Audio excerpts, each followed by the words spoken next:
everybody's having a good holiday with family and loved ones. Um, I know my family, we had a good time getting together. Looks like your family's had a good time getting together. As well as I'm sure everybody else had a good holiday weekend. This morning, I want to consider um, the sin of lying. And our proof text will come from Jeremiah chapter 9, verses 1 through 9. Let's read those passages. It says, "Oh, that my head were waters, and my eyes a fountain of tears, that I might weep day and night for the slain of the daughters of the people. Oh, that I had in the desert of travelers lodging place, that I might leave my people and go away from them. For they are all adulterers, a company of treacherous men. They bend their tongues like a bow. Falsehoods, not truth, has grown strong in the land. For they proceed with evil to evil, and they do not know me, declares the Lord. Let everyone beware of his neighbor, and put no trust in any brother, for every brother is a deceiver, and every neighbor goes about as a slanderer. Everyone deceives his neighbor, and no one speaks the truth. They have taught their tongue to speak lies. They weary themselves committing iniquities, heaping oppressions upon oppression, and deceit upon deceit. They refuse to know me, declares the Lord. Therefore, trust always, therefore, thus says the Lord of hosts, behold, I will refine them and test them, for what else can I do because of my people? Their tongue is a deadly arrow, it speaks deceitfully with his mouth, and each speaks peace to his neighbor. But in his heart he plans to abash for them. Shall I not punish them for these things, declares the Lord, and shall I not avenge myself on a nation such as this?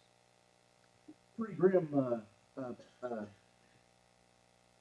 word picture, if you will, or a painting of the times of Jeremiah, deceit upon deceit, iniquity upon iniquity, and that the truth cannot be found anywhere there within the land. So, pretty dismal place to be in, and sometimes we wonder if we don't live in a time just like that of Jeremiah.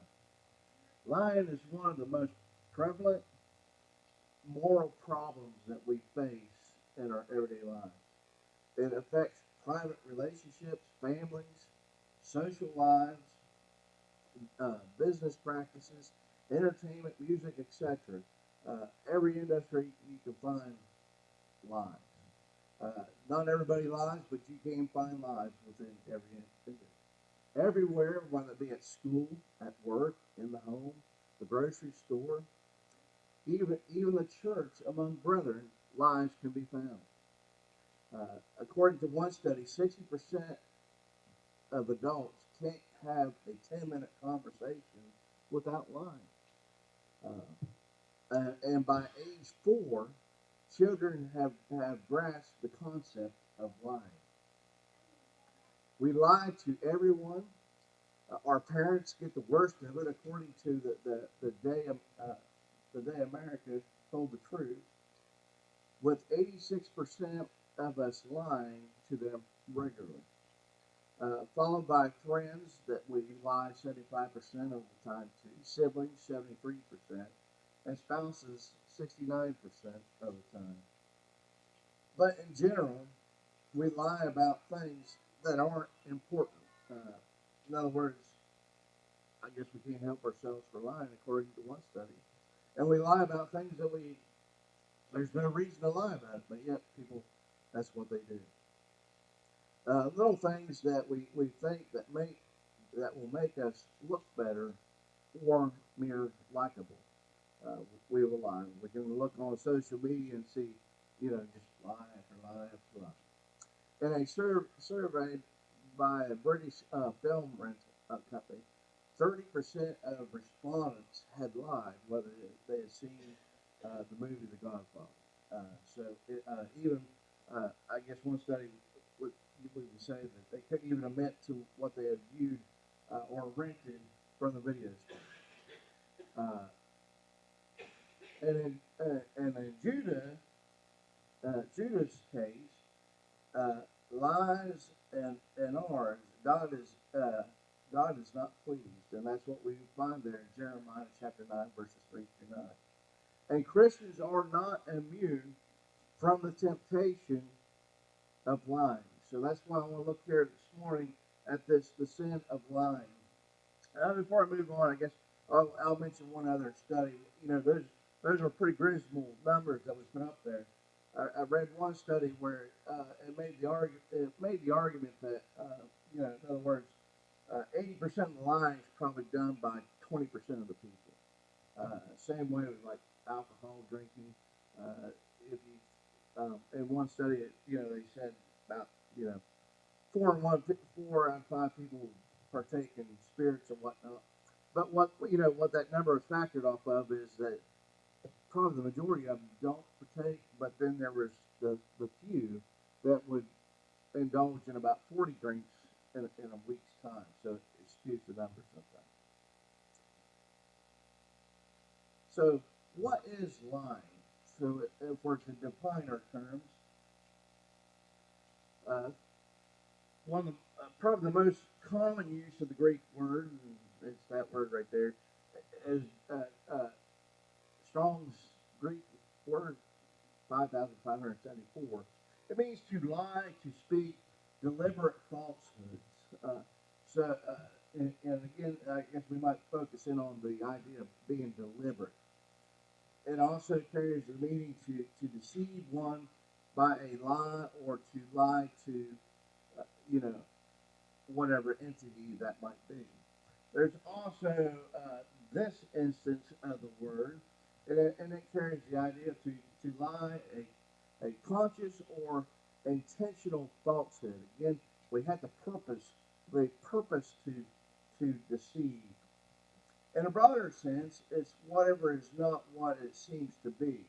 A perverse, whether it be impious or deceitful precept, if you will. Even in a more broader sense, whatever is not what it professes to be is a lie. And whatever it is not what it professes to be. And then false impressions created to deceive carry that same connotation. And we might point out that sometimes these things are hard to detect. In other words, sometimes lies are hard to identify. Claims of being self-righteous over there in Matthew chapter 23 and verses 27, 28.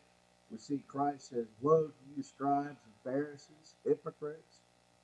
For you are like whitewashed tombs, which outwardly appear beautiful, but within are full of dead people's bones and all uncleanness. So you also outwardly appear righteous to others, but within are full of hypocrisy and lawlessness." That idea of hypocrisy.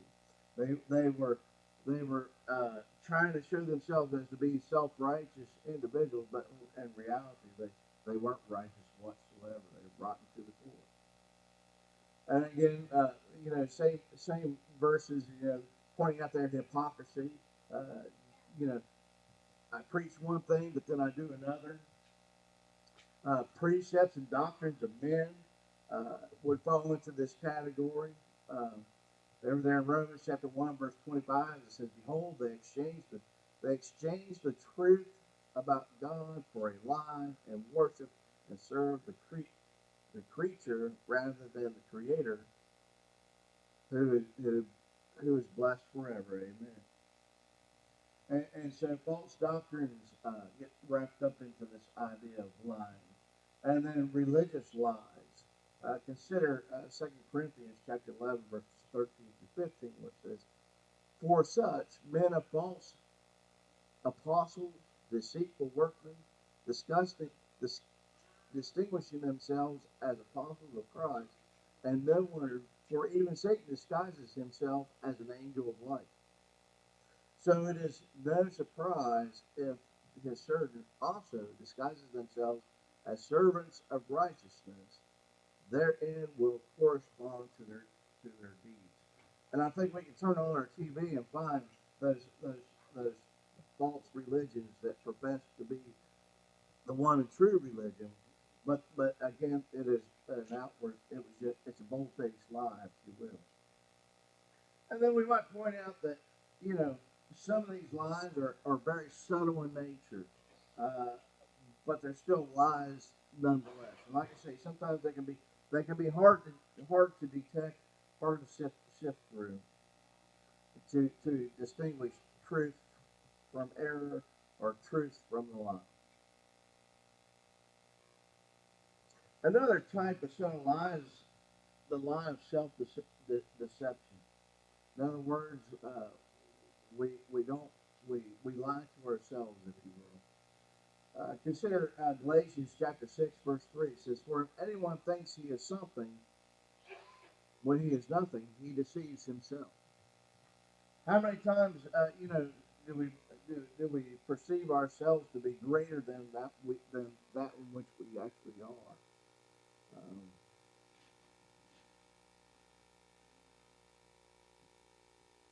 if we profess to be without sin, we lie. And that's what we find in 1 John chapter 1, verse 8, where it says, "If we say that we have no sin, we deceive ourselves, and the truth is not in us." There are those who profess that I know Him, but again, that they're just deceivers. There in James chapter 1, verse 22, it says, "But be doers of the words, not just hearers, deceiving yourselves." In other words, we need to apply the scriptures to ourselves equally, and live according to God's will and not our own will. But many of us live according to our own will and tell ourselves otherwise, that we're living a righteous life. There are many who profess that I am religious, but yet they are deceiving themselves. And that's what we find there in James chapter 1, verse 26. And when we need to be careful and give self-examination, consider 2 Corinthians chapter 13, verse 5, where it says, "Examine yourselves to see whether you are in the faith. Test yourselves, or do you not realize this about yourselves, that Jesus is in you, unless indeed you fail to meet the test."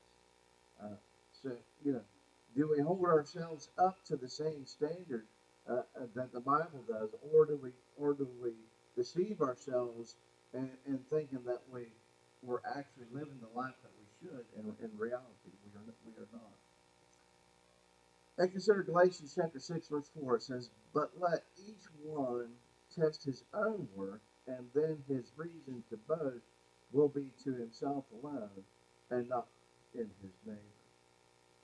And so we need to really be honest with ourselves and ensure that we're not being self, uh, that we're not deceiving ourselves, or allowing our conscience to convince ourselves of something that we really are not, or that we're cloaking good uh, bad for good. In other words, we're trying to justify the things that we're doing because we're doing it for the greater the good.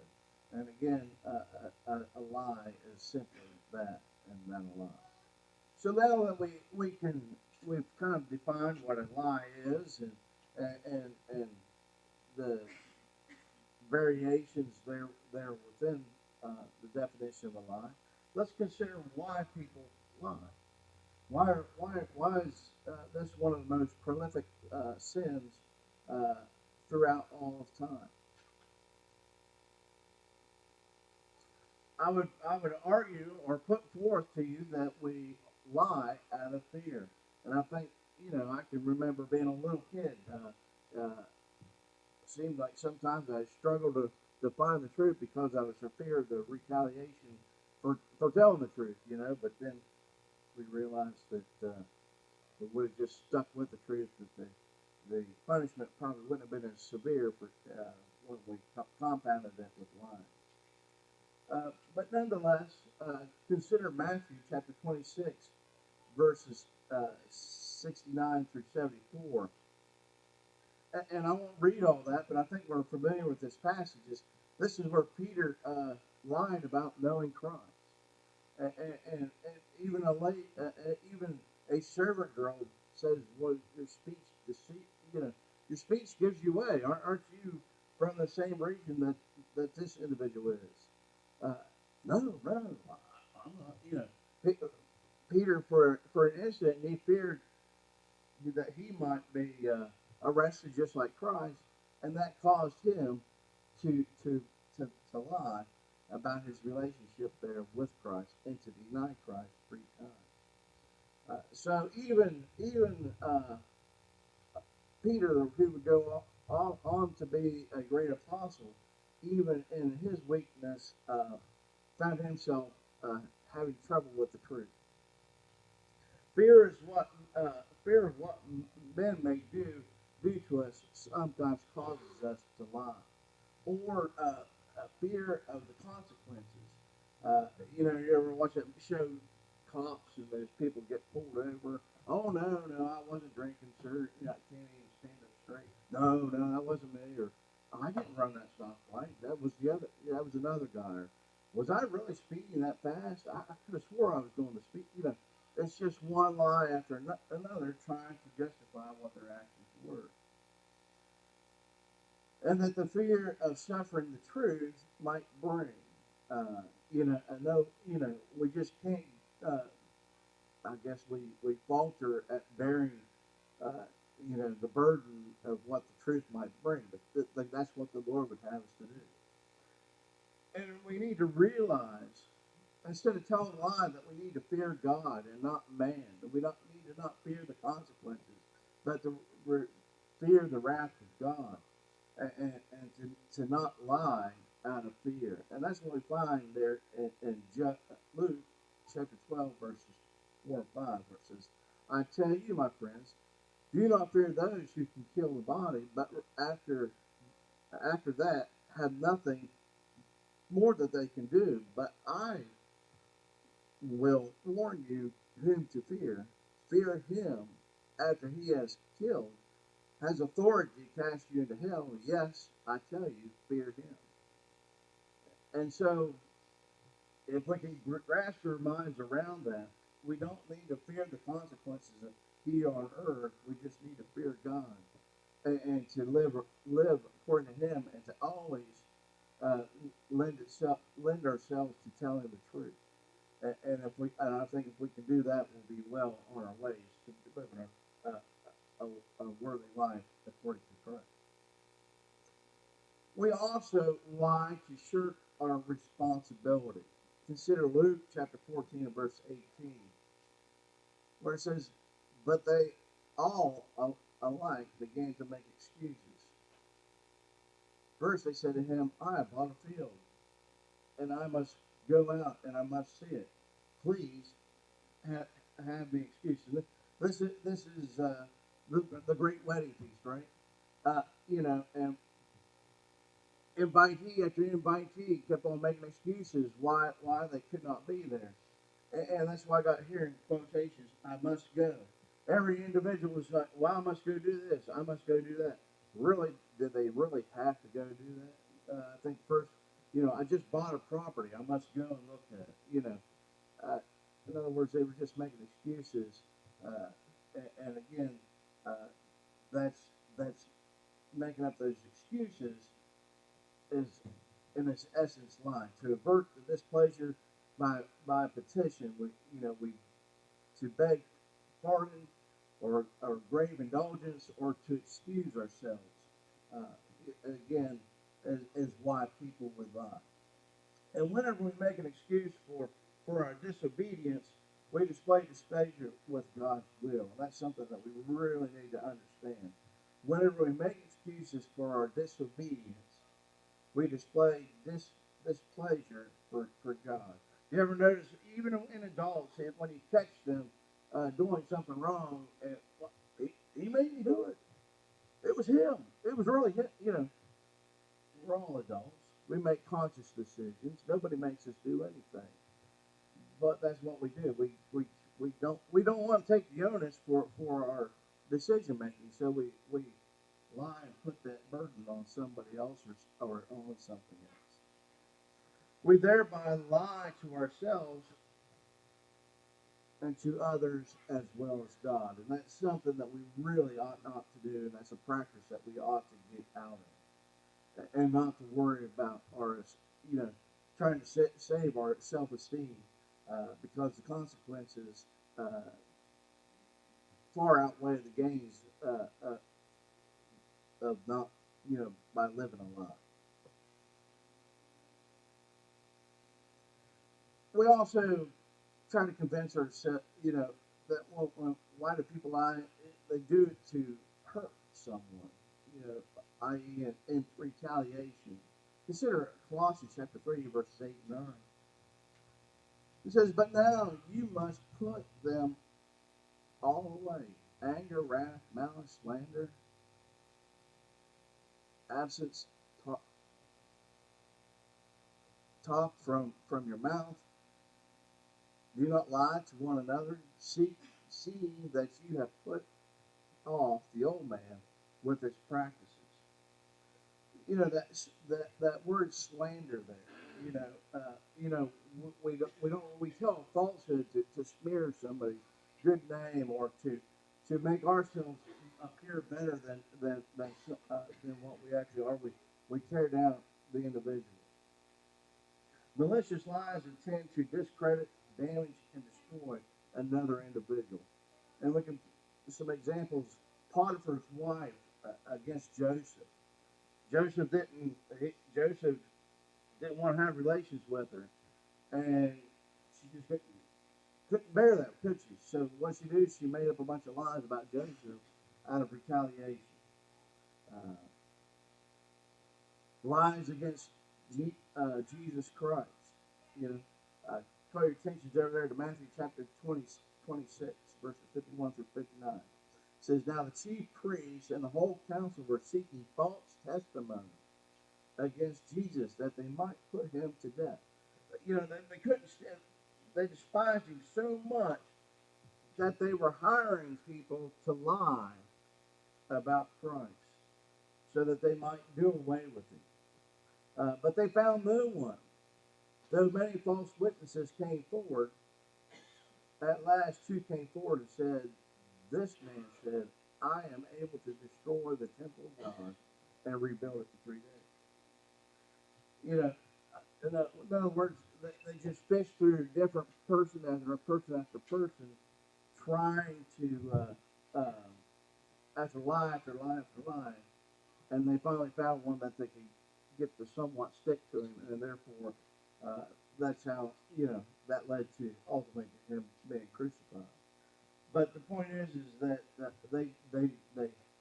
they despised Christ and they set out to hurt him, and that's exactly what they did, and they've done that by telling lies. Now, this argument for the greater good. Sometimes people make that argument that when they're faced with the dichotomy there, I'll choose the lesser of the two evils.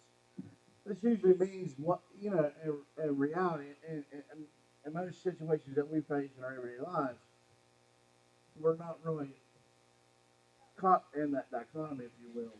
But usually, what that means is what's best for me. That's the avenue that I'm going to pursue.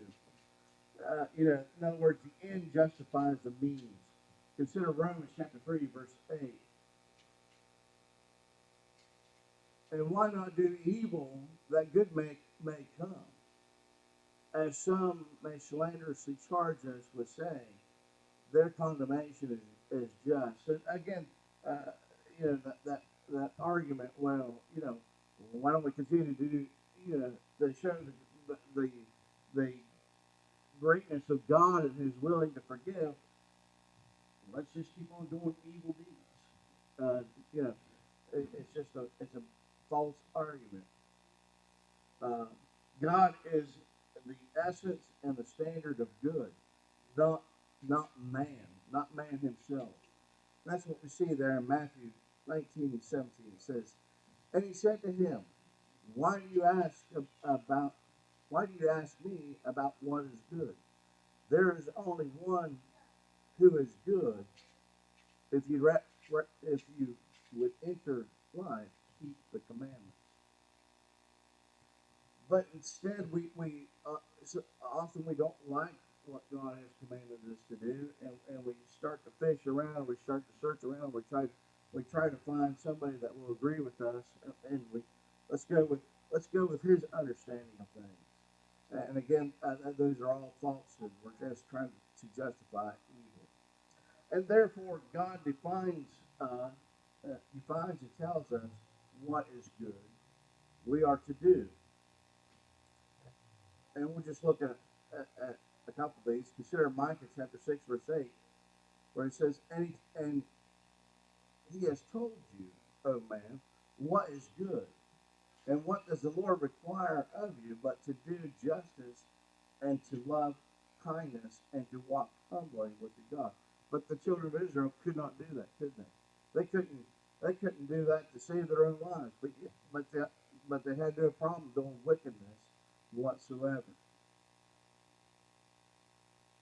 Consider Ephesians chapter 2 and verse 10, where it says, "For we are his workmanship, created in Christ Jesus for good works, which God prepared beforehand, and that we should walk in them."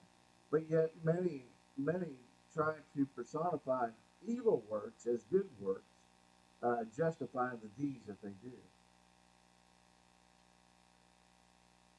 And there is no good reason, or God-given reason, if you will, for lying. Uh, I searched the scriptures, and I didn't really put this in here, but the closest, um, maybe maybe come back to me. And so, what scripture or scriptural evidence is there of a lie being done for good? Uh, I couldn't find it as far as the scriptures go. So we may try to justify us for doing, well, I was just trying to save his feelings, or, I felt the consequence. We try to dream up many ways why we justify the things that we do, but just realize that there is no scriptural evidence for telling a lie for the purpose of for doing good. Now let's briefly consider the outcomes of all liars. What's the consequences for being a liar?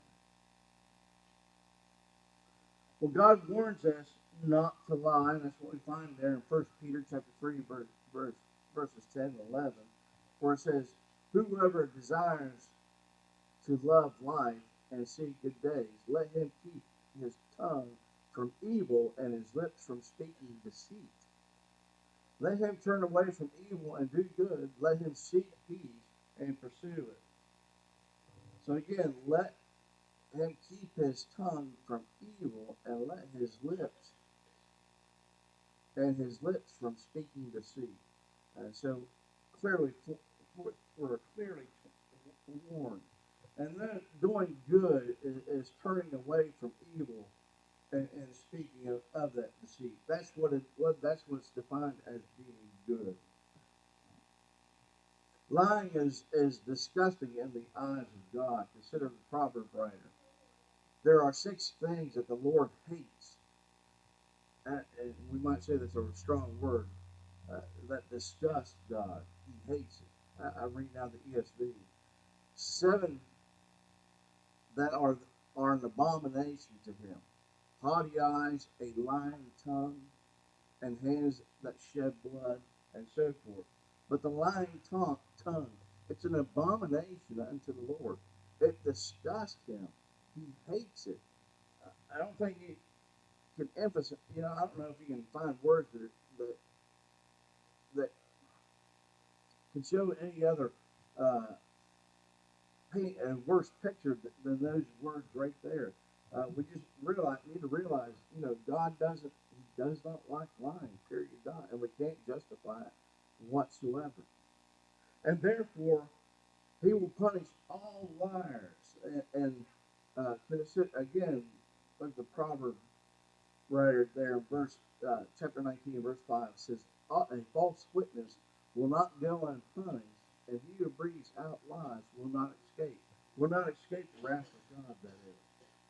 And in verse 9, "A false witness will not go unpunished, and he who breathes out lies will perish."